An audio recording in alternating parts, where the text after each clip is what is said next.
no canal do Dan Pires, que eu amo. Ele tem um podcast também, então ele chamou a doutora Rosângela para falar do terror da vida real. Então esse podcast ele é fantástico. A doutora Rosângela ela vai falar sobre a perícia do caso Nardoni, que foi ela que fez. Vai ter coisa muito legal para a gente fazer uma correlação aqui com o caso da Vitória, tá? Olha isso, já solucionou mais de 20.000 cremes. Rua, gente, não tem como. Não tem como. Não tem como, porque você pode se deparar com qualquer coisa. Você falou agora há pouco que não dá para se fugir da perícia técnica, né? Porque o que é técnico, que foi comprovado ali, você deu até um exemplo da questão do o sangue tá gotejando e tal. Eu me lembro muito que você fala isso na questão da Isabela Nardoni, sim, né? Eu entrevistei a Ana Carolina Oliveira, a mãe dela, a Carol, que agora foi a vereadora, foi a segunda mais votada em São Paulo, né? Um beijo, Carol, tá convidada a voltar aqui. E a Carol, né, quando ela veio, ela contou tudo. Eu até perguntei para ela nos bastidores, falei, Carol, o que eu posso falar com você? Ela falou, não, fala tudo, não tenha dedos comigo, posso perguntar. Ela me deixou bem à vontade. Foi uma entrevista que eu fiquei um pouco assim, porque é um caso não só nacional, como internacional, né? O caso dos Nardoni e tal. E uma coisa que me pega muito, Rosângela, que você falou nessa questão técnica, porque os assassinos condenados, o Alexandre Nardoni e a Jatobá, Ana Carolina Jatobá, eles foram presos, condenados, negando, né? Eles negaram até o fim. E eu já ouvi muita gente falando isso, assim, né? No informal da vida. Mas será que foram eles? Será que não sei o quê? E a perícia tá aí para falar, foram eles, sim, porque nós temos isso e aquilo, né? Na verdade, pro perito, isso aqui vai parecer bem assim, nossa, né, que mulher gelada. Gente, tanto faz. Se fosse o pai, a madrasta, a mãe, a avó, o vizinho, não entra essa questão.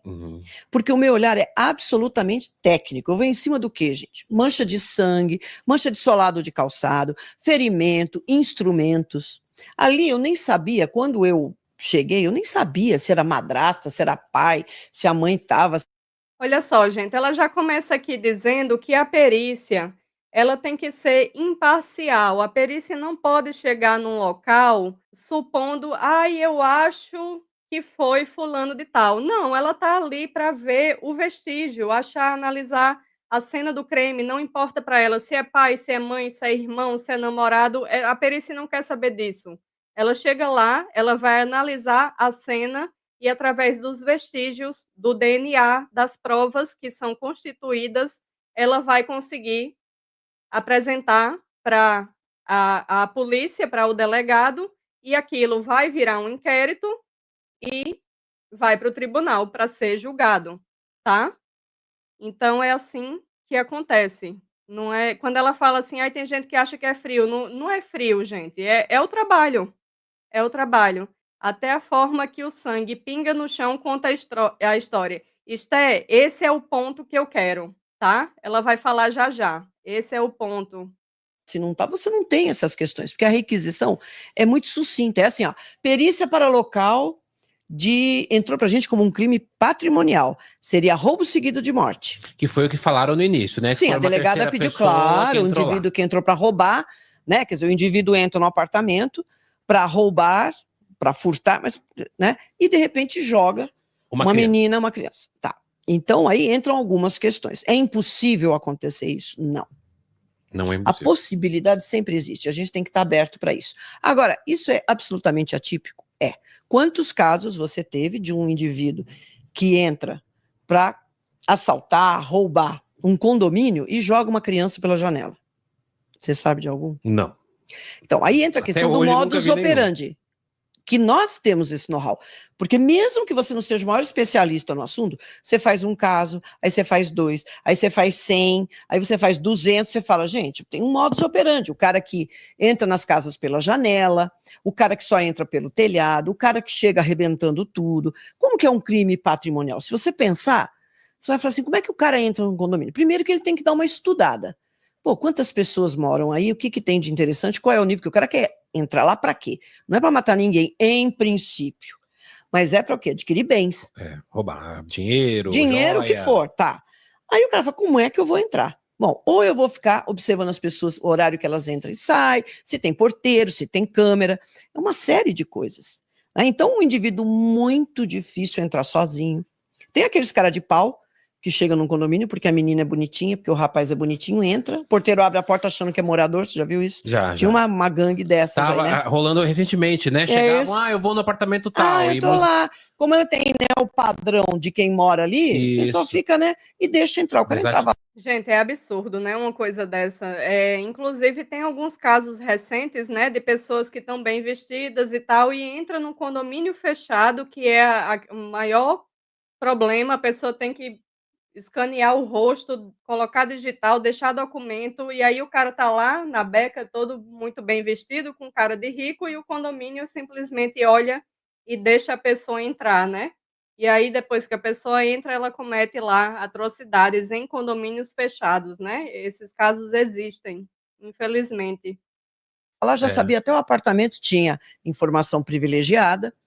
Agora, o indivíduo vai, ou ele já entra com a família, ele entra pela garagem e tudo, fala, vou entrar junto com você. Sobe com essa família e vai até o apartamento, faz, ou fica esperando lá embaixo os outros moradores e já faz um rapa, né? Podem ser violentos? Sim, a maioria são. Estão dispostos até a matar? Sim. Agora, um indivíduo sozinho. E por que ele foi no 62? E os outros? Tinham outros apartamentos, ele não estava totalmente habitado, mas tinha. Por que especificamente lá? Naquele, né? Naquele. E por quê? O que essa menina poderia... Então eu vou primeiro fazer um ferimento na cabeça, aí não contente eu vou tentar sufocar, aí também não deu, eu vou jogar, e depois eu vou esganar, e depois eu vou jogar pela janela. É muito trabalho, é muita demanda. O cara quer pegar notebook, joia, ele vai se preocupar com uma menina de... E rápido, né? E rápido. Entra, cata e vambora. Mas chegaram até a falar que aquele corte na tela era para jogar as coisas lá de cima que ele estava roubando. Gente, e ainda foi um perito aposentado que falou isso, pelo amor, né? Isso aí compromete a classe, né? Quem é do 6º andar que corta uma tela de proteção para ficar jogando a TV... mesmo que for um notebook pequeno. Não, um notebook a velocidade cair, que vai chegar lá embaixo, né? Ele vai mata pegar a pessoa. O caco. Não, e do lado do porteiro, né? Porque foi exatamente onde ela caiu, do lado do... É absurdo, né, gente? E isso foi fala de um perito, gente do céu. Rapaz ali. Então, chega para vocês como um crime patrimonial, do tipo, Rosângela, entraram lá, roubaram... jogou a menina da janela. Muito bem, eu tô com essa informação. O que eu tenho que fazer? Chego pro PM, os policiais militares, que já estão lá na maioria das vezes, na grande maioria, o que aconteceu aqui? Olha, o pai, ele vai contar essa história para mim. Já me passa mais informações do que a requisição. A requisição não tinha nada. O corpo, né, a vítima foi removida, faleceu no hospital, muito bem. Chego lá, o policial militar, olha, isso, o pai falou que não sei o que, eles estão na delegacia, tá. Aí, eu tô aberta a tudo. Pô, será que vai ser o primeiro caso que o cara vem aqui? Por que ele fez isso com a menina? Eu tô pensando em tudo, mas eu tenho que me ater aos vestígios. Quem conta a história para mim do que aconteceu são os vestígios. E ponto. Não é a minha dor de barriga, o que eu sonhei à noite, o que eu sinto, o cheiro que eu tô... Não, gente, são os vestígios. Primeira coisa que eu vejo, uma mancha de sangue. O perito, gente, ele tem que ser imparcial. Não existe isso do perito chegar lá com vozes da cabeça dele. Ele vai avaliar o que está ali. É como um médico num atendimento clínico. O médico não pode olhar para o paciente e pressupor que aquele paciente tem uma determinada doença, porque ele está olhando para a cara da pessoa. Tem que fazer exame, tem que pegar, tem que palpar, tem que coletar sangue, tem que fazer um ultrassom. É uma analogia, tá? Uma analogia da medicina com a perícia. São os exames e as provas que vão dizer o que aconteceu no local do crime. O perito ele não pode colocar ali as suas impressões, as suas vozes da cabeça. Tem que ser 100% imparcial. Na hora que você entra no apartamento. Sim, né, na soleira da porta. Bom, qual é a história contada? Olha que interessante. São os vestígios. Primeira coisa que eu vejo, uma mancha de sangue. Na hora que você entra no apartamento. Sim, né, na soleira da porta. Bom, assim que ela entra no apartamento, tem uma mancha de sangue embaixo da porta. Vocês estão entendendo? A porta tá aqui, ó. Isso aqui é a porta da casa Nardoni. Tem sangue aqui embaixo, gente, na porta. Olha isso que a doutora Rosângela prestou atenção. Olha que perfeito, gente. Qual é a história contada? A família deixou a menina lá, foi buscar os outros filhos, enquanto isso entrou um cara, que ninguém sabe, desconhecido, entrou, abriu a porta, depois ele teve o cuidado de trancar, e lá não levou nada e jogou a menina. Fez um corte na tela e jogou a menina, tá lá embaixo. Era essa a história. Muito bem. Então essa menina, ela deveria ter sido ferida, né, lá dentro. Se ela estava dormindo, se o pai disse que deixou ela dormindo. Por que que eu encontro uma mancha de sangue na soleira da porta? A porta, gente, ela tem duas partes. Aquela parte de armação, são os marcos, testeira, o marco que é oh meu Deus, a moldura, né? Moldura da porta. E tem, né, a folha, que é a parte móvel. Uhum. A mancha de sangue, ela estava bem sob a folha. Se eu fechasse a porta, a mancha de sangue estava embaixo. Então, para eu enxergar essa mancha de sangue, essa folha deveria estar aberta. Então, ó, pera um pouquinho. Será o sangue? É o sangue da menina? Vamos coletar e vamos observar. Ela indicava o quê? Que a pessoa que estava sangrando, eu não sabia ainda se era vítima. Aquela pessoa que sangrou ali, e as demais gotas tal, ela entrou já ferida. Olha só, gente, vocês conseguiram entender como a perícia é fantástica, né, gente? Ela percebeu pela abertura da porta as gotas de sangue, que a gota de sangue fez o quê? Ela bate no chão e ela respingou na porta, gente. Então, como é que o suposto ladrão entrou, roubou, fechou a porta e ali tinha gotas de líquido vermelho? Isso indicou para ela que a pessoa já entrou dentro do apartamento sangrando. No momento em que eu abri a porta, gotejou e teve uma sequência de outras, fechou a porta, ficou sobre aquela.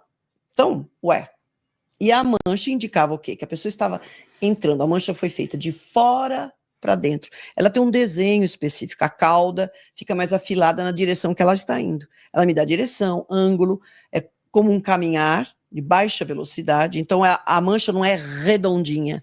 Ela é um pouco mais alongada. Porque é aquela mancha que vai caindo conforme a pessoa vai sendo levada, vai andando. Vai caminhando. Exatamente. Entendi. Por que que eu quero fazer uma relação disso aqui com o caso Vitória, gente? Porque a gente sabe que foi encontrado o líquido vermelho da Vitória em alguns locais. Por exemplo, o batente da porta, o porta-malas do carro, do Michael. Agora, qual é a dinâmica que isso fala pra gente? Até hoje, eu estou tentando entender qual é a dinâmica. Eu não consegui entender ainda por que que o líquido vermelho da Vitória só está no batente da porta e no porta-malas, do Michael. Ainda não consegui entender o que isso diz pra gente, em termos de como as coisas aconteceram.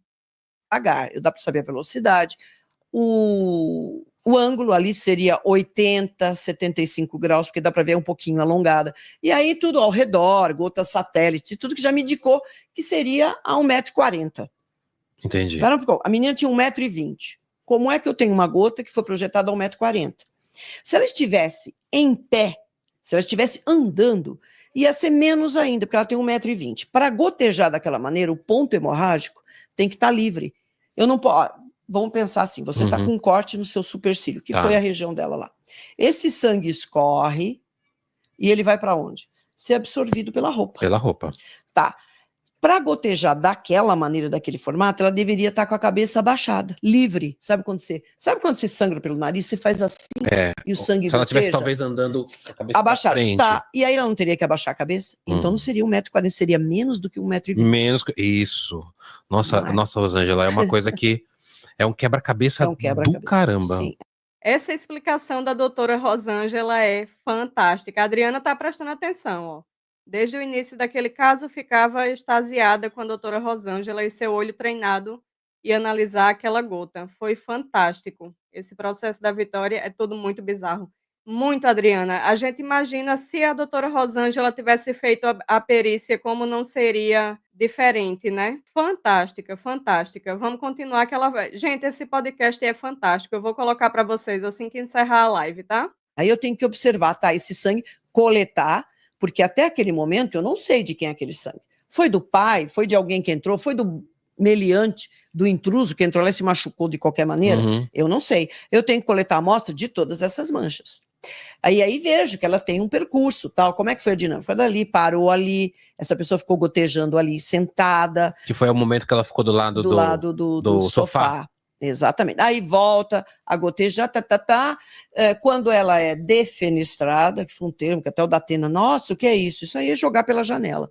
Defenestrar vem de fenestra, que é janela em italiano. Então, defenestrar é jogar pela janela. Então, ela foi defenestrada ali, só teve uma gotinha no parapeito. Ela já estava num processo agônico. O coração já estava batendo mais devagar. Então, né, não tinha tanto sangue, tanto que ela caiu, não teve mais sangramento nenhum. Não teve sangramento na grama, nada. Uma gotinha que saiu ficou ressequida, escorreu porque ela caiu de lado, então secou ali, mais nada, não tinha nada. Tinha sangramento, um monte de sangue em volta, nada disso. Não tinha, gente. A doutora Rosângela vai dizer, porque na hora que a Isabela Nardoni caiu, ela teve uma hemorragia interna, tá? Então, fora a testinha dela que estava machucada, que foi o que gotejou quando eles entram na casa, a uma altura que era mais alta do que a criança, caso ela estivesse andando, isso mostrou que a Isabela estava no braço do pai e fora essas gotinhas que tiveram da entrada na casa, não tinha mais líquido vermelho espalhado pela casa. Então, quando ela cai, ela tem uma hemorragia interna, ela vai falar, tá? Porque a gente imagina que uma pessoa que cai, foi sexto andar, né? Sexto andar. Do sexto andar ia se machucar, fazer um corte, então não tinha, né, sangue. Não porque ela tinha. sangrou muito lá em cima. Ela sangrou razoável. Razoável. Entendi. Tá? Quando você pega um caso, a facada, como a gente está falando, aí é uma carnificina. Olha aí, prestaram atenção? A facada é uma carnificina. Deixa muito vestígio, vocês estão conseguindo entender? Líquido vermelho no teto, nas paredes, para todo lado, tá? Cadê a cena do creme, gente, da Vitória? Aonde desviveram a Vitória? Que esse líquido vermelho não foi encontrado até hoje. Até hoje o local não foi encontrado. Dependendo do que acontece, se a pessoa luta, quanto mais ela tenta fugir, mais ela se fere, aí é dedo que é cortado, é a mão do indivíduo também, porque ele escorrega na faca. Corta a própria mão. Corta a própria mão, porque o sangue é viscoso. Em geral, essas facas de uso doméstico, que é o mais utilizado, ela não tem aquele protetor. Se você pega uma faca de camping, faca de pesca, você vai observar, você pega aqui, ela tem um protetor, tua mão não escorrega. Entendi. Você pode estar usando aquela faca que o sangue não chega até a tua mão. Essas facas de cozinha, faca comum, você está aqui e quanto mais golpe, mais sangue, a faca fica toda ensanguentada, o sangue vem na tua direção, você vai dar o próximo golpe, tua mão escorrega, você tem corta também. Então tem sangue do agressor, sangue da vítima, e aí tá aquela coisa, né, pintada de vermelho. Olha só, que explicação fantástica, né, gente? Então, assim, talvez a paca que o Michael usou, o Michael não, a pessoa que desviveu, Vitória, usou, tivesse a proteção. Talvez a pessoa não tivesse se cortado. Existe a possibilidade. Mas tem uma hora aqui que ela fala, vocês perceberam que o líquido vermelho, ele não só está jorrando para todo lado, como ele jorra na pessoa. A pessoa que está desferindo os golpes, o líquido vermelho volta e jorra na pessoa. Então, cadê a roupa que Michael usou no dia? A roupa tinha que estar com muito líquido vermelho, concordam? Como é uma carnificina mesmo, né? Carnificina. Real, né? O que é interessante, Rosângela, eu já vi você falando sobre o caso dos Nardoni, mas assim, você trazendo aqui para mim, é bem aquela coisa assim, claro, né? Vai, sabe? Tipo, ninguém te dá nada. Você, o apartamento é o tal, vai. Então, vai. É exatamente isso, tá, gente? As requisições são sempre, mesmo porque o delegado, ele não sabe da história. Ele tá ouvindo. Olha só, gente, o que ela está dizendo. O delegado não sabe da história e o perito chega lá também sem saber da história. Então, não existem vozes da cabeça. A pessoa está indo lá, ela não sabe, ela não faz ideia do que aconteceu naquele local. Então, isto é muito estranho. Eu não sei se na hora da facada ela estava sem a blusa, eu não sei se aquela blusa foi lavada. O que a gente sabe é que não tem resultado de DNA dessa blusa da Vitória, porque a blusa da Vitória tinha que ter no mínimo, obrigatoriamente o DNA dela.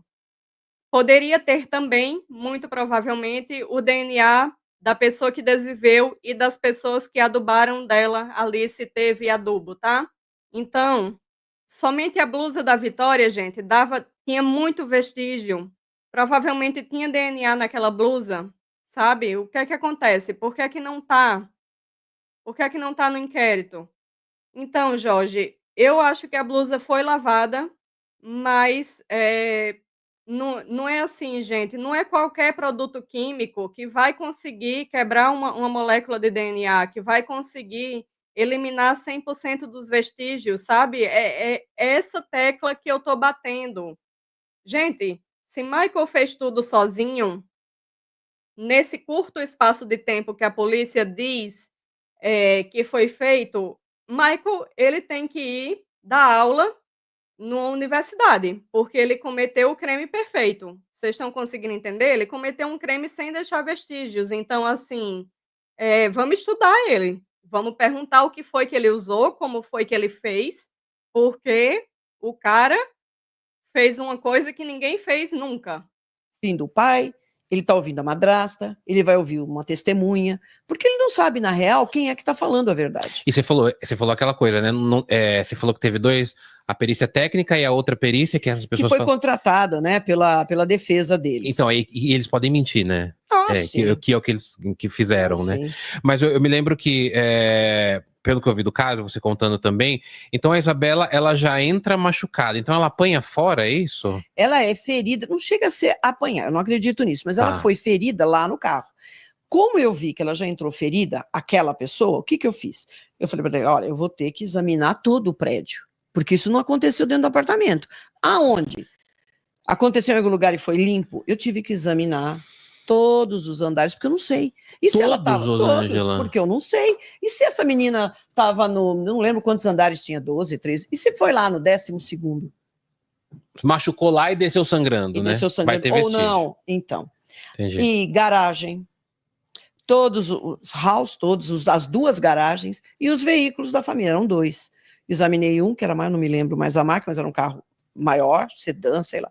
E aí o tal do meu Deus, como chama aquele carro pequenininho? Esqueci o nome. Não é o Kwid, não, né? Não, é o antigo. É antigo, né? O Kwid é mais novo. Não, que você tinha lá, é o K. Ford K? Ford K. Ford K. Pequenininho.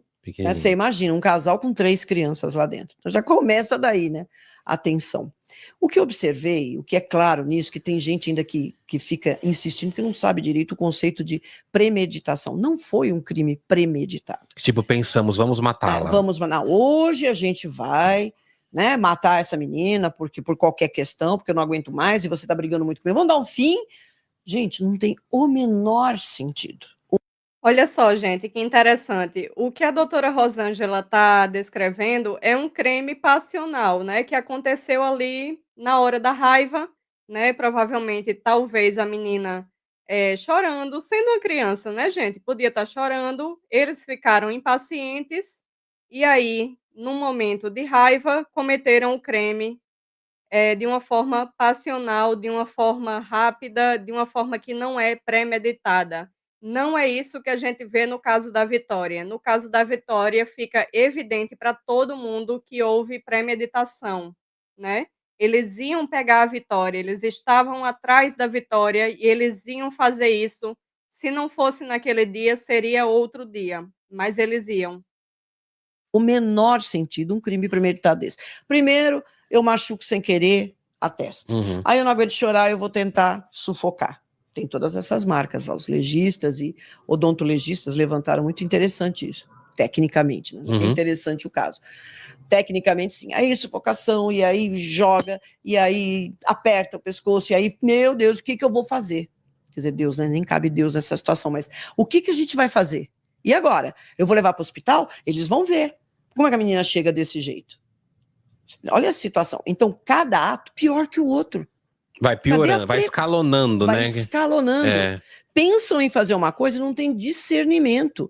No primeiro ferimento que foi ali, que eu acredito que foi sem querer, ela poderia estar segurando uma chave e falar, cala a boca, vocês estão perturbando, nós já estamos chegando. Qualquer coisa nesse sentido. Virar para falar.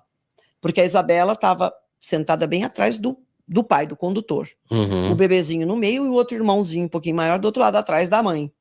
Olha só, gente, vocês estão vendo como essa dinâmica importa para a gente saber das coisas? Então é isso que eu falo. Até agora eu não entendi a dinâmica do caso da Vitória. Por que que só tem líquido vermelho no batente da porta do banheiro de Michael e no porta-malas do carro dele?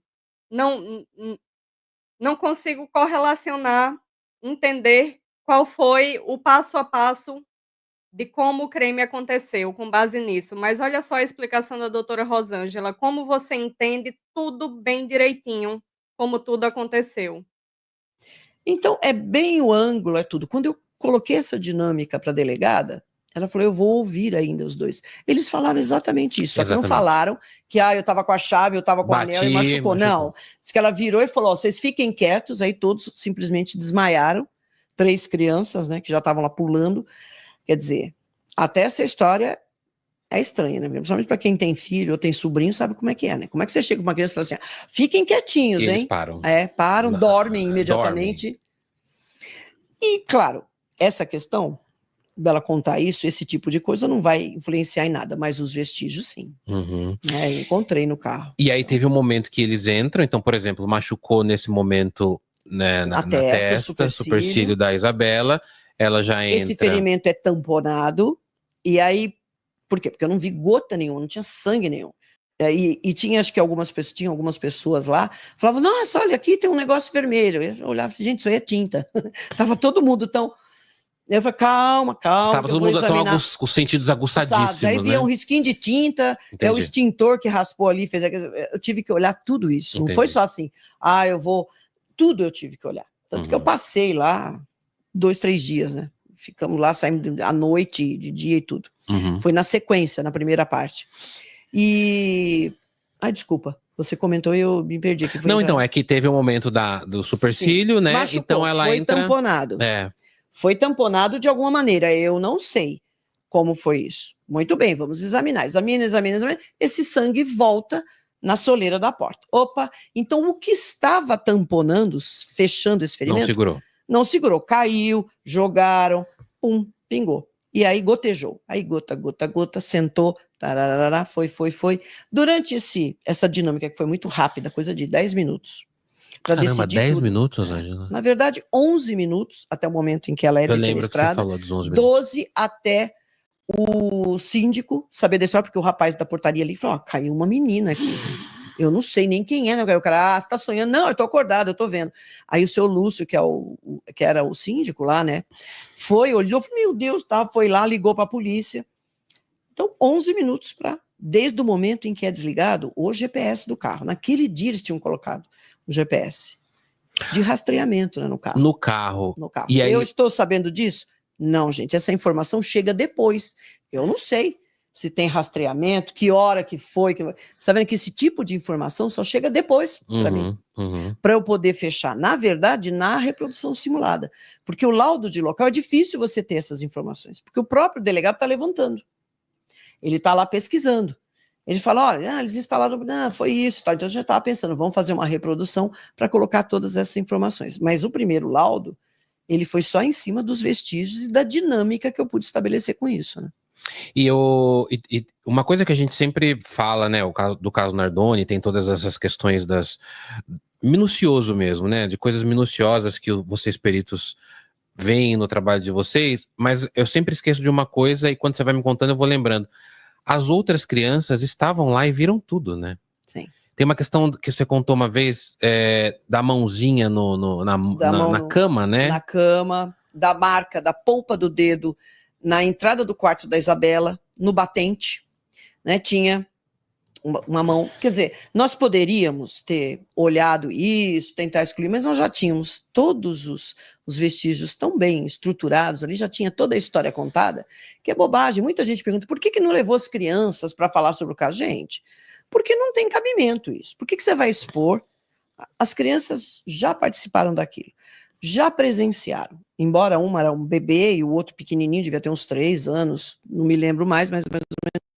Gente, é complicado, né? Como é que você interroga uma criança de 3, 4 anos? Agora sim, é muito triste quando a gente pensa que isso tudo foi feito na frente dessas crianças, né, gente.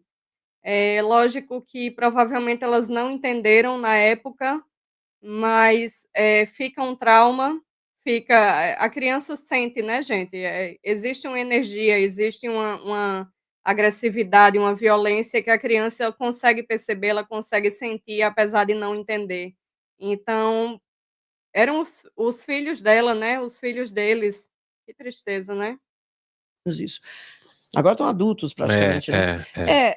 Já passaram. Por que é que eu vou expor uma criança, mesmo que seja uma entrevista, né, orientada pelo profissional, para quê? Se eu tenho tantos elementos importantes que definiram o caso, Que já né. definiram, Mas né. teve aquela mão, não é porque a Isabela não tinha mancha de sangue na mão. Como que era a história da mão?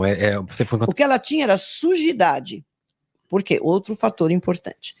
Como que essa menina caiu? Como é que ela foi defenestrada? Gente, olha que legal o que a doutora Rosângela vai falar agora. Olha o poder que uma perícia bem feita tem, gente, olha isso. Porque tem várias maneiras. Eu posso pegar aqui, eu corto em fio e jogo, eu posso jogar pelas pernas, eu posso chegar de ponta cabeça. E aí, olhando pelo vão, foi muito interessante que eu levei uma perita que ela tinha acabado de entrar na perícia. Ela foi fazer comigo o caso da TAM e logo em seguida aconteceu isso. E ela era uma excelente fotógrafa. Tínhamos fotógrafos lá fazendo excelentes trabalhos, mas ela era muito boa. Uhum. Eu falei, Mônica, aí ela, Rosângela, eu vi alguma coisa aqui na parede, eu não sei. Tem alguma coisa aqui, parece uma marca. Quando eu olhei, e era interessante, nessa noite já estava assim, repleto de jornalista. E eles estavam com aquelas luzes, não, já estavam com aquelas luzes na cara, você nem conseguia enxergar direito. Mas aquilo nos ajudou a enxergar a remoção de sujidade. Então, gente, vestígio não é só a sujidade, uma marca de solado, que tem poeira ou que tem qualquer graxa, não é. A remoção de uma sujeira também é vestígio. Também E estava ali claro, de um lado, tinha uma remoção nesse sentido, era uma mão, dava para ver que era de pequenas proporções, fazendo isso, ó. Esse movimento. Ó, este movimento.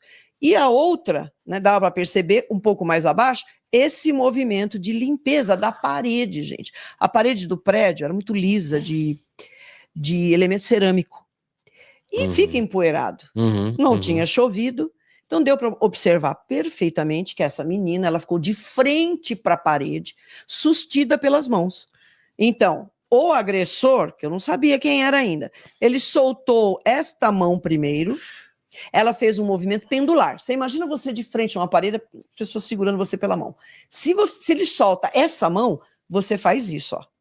Não é? Você faz esse movimento pendular. Solta a outra. Como você está muito próximo da parede, você está com os braços estendidos, é natural que você faça isso. E dava para ver perfeitamente até o momento que ela se afastou da parede. Aí caiu a 60 centímetros da linha de construção. Bem condizente mesmo com uma pessoa que está... e inconsciente.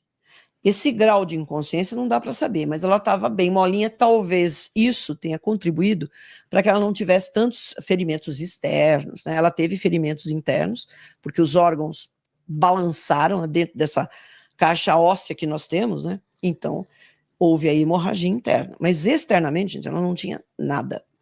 Que curioso isso, né? E o único ferimento que sangrou foi o da cabeça. O da cabeça. Que não tem nada a ver com a queda. Então, essa história que ela passou, caiu sentada em cima do coqueirinho que tinha espinho. Não. Ela passou ao lado do coqueirinho, porque resina vegetal do coqueiro ficou na roupa dela. Passou, como ela veio com muita velocidade, passou pela folha, então ficou ali a marca certinha. Então, dá para você eliminar. Sentou? Não, gente, não tem vestígio. Então, o que ela tinha na mão? Sujidade. Do momento da parede. Na roupa, sujidade. Porque naquele movimento que a gente chama de polichinelo, porque o centro de gravidade muda do corpo humano, não é uma coisa sólida que não muda, ele é flexível. Então vai mudando, o corpo vai fazendo movimentos durante uma queda livre. Se está inconsciente ainda, mais ainda, porque você não está dominando os teus movimentos. Tem gente que fica desesperada, balança os braços, não sei se vocês já viram casos assim, viram, né? Uma vez ou outra aparece algum vídeo assim. Que as pessoas tentam, parece que querendo se segurar, né? Mas a pessoa que já está inconsciente ou tá, né? Ela vai virando, então teve um momento que ela encostou na parede, o corpo, a lateral, então a bermuda dela, que era branca, ficou com a sujidade, retirou a sujidade da parede. Nós tivemos possibilidade de mostrar aquilo. Então ela tinha sujidade absolutamente condizente, ela tinha sangue na roupa, mas assim, o rosto ensanguentado, não. Ela tinha o rosto da asfixia, que foi fundamental para o legista. Ela vai... Gente, que explicação fantástica, né? Meu Deus do céu. Gente, a doutora Rosângela não tem igual, né? Fantástica. Vocês pegaram os detalhes quando ela fala da sujidade da parede, que bate com a sujidade que tinha na mão da menina, porque na hora que ela caiu, tinha uma planta, tinha sujidade na roupa, tanto da resina da planta, uma planta de plástico, eu acho, e da parede. Gente, a perícia explica tudo, tudo. Eles conseguiram descobrir que a menina girou no ar, gente. A forma como ela caiu, que a mão dela fez assim, que ela estava desacordada.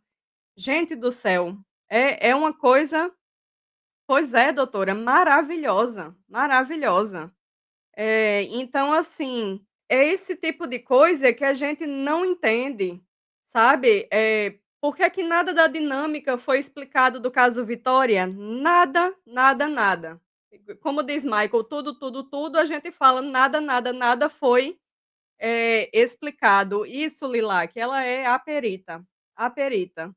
Pois é, Fabiana, não quiseram, né?